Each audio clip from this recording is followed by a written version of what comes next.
All right, so as promised, this is the update from my Wednesday visit with the radiological oncologist.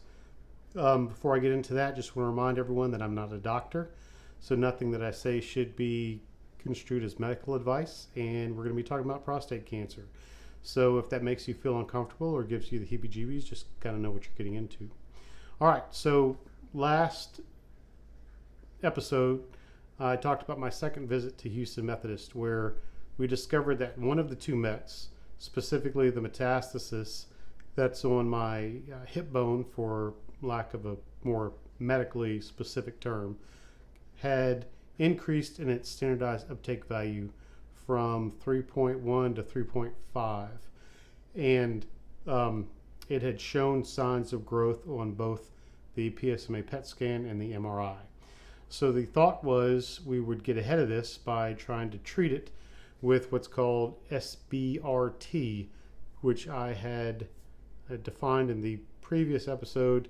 And I know the first word is stereotactic and the last two is radiation therapy, but I cannot remember what the B stands for.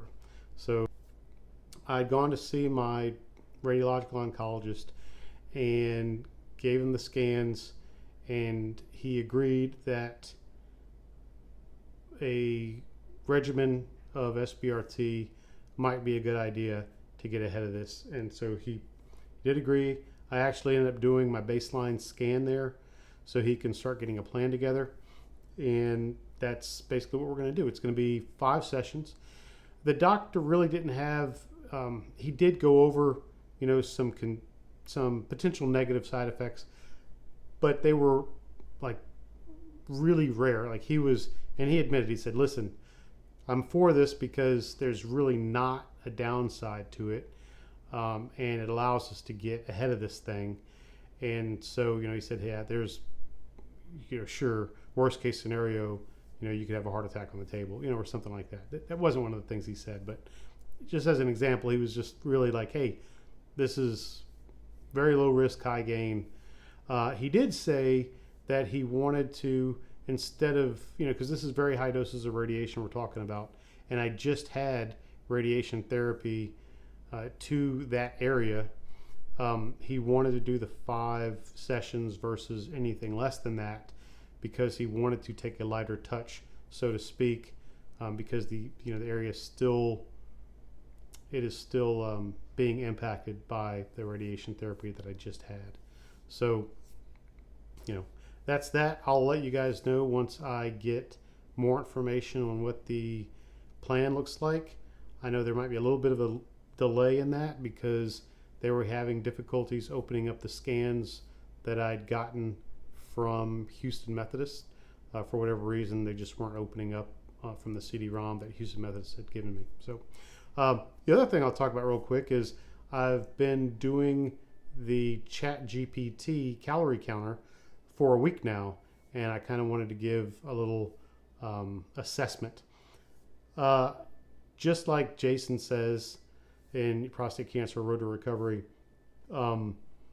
it's very convenient.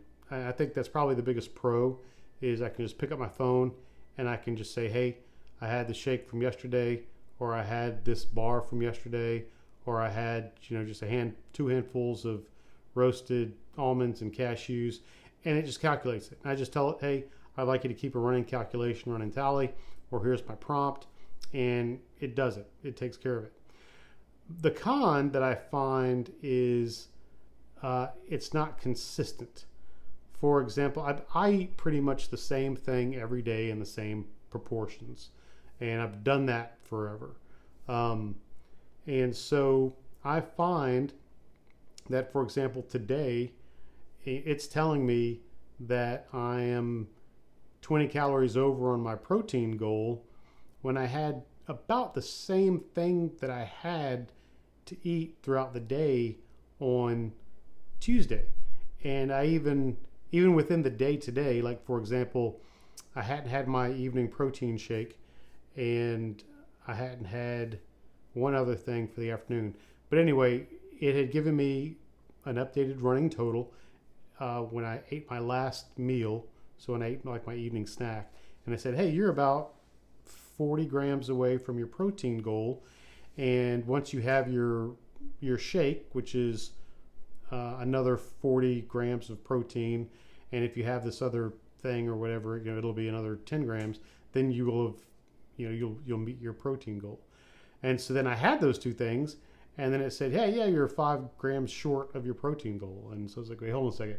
So I called it out, and then it said, hey, thanks for calling me out. And it redid its math, and it said, hey, yeah, you're over your protein goal like we originally said. So I don't get that kind of stuff. I don't understand why that is. I don't get why an AI is bad at math, but it is what it is. So I think I'm gonna stick it out for a little bit longer, just because calorie counters like MyFitnessPal and stuff like that, they're just a real pain, and they're arduous to kind of keep up with.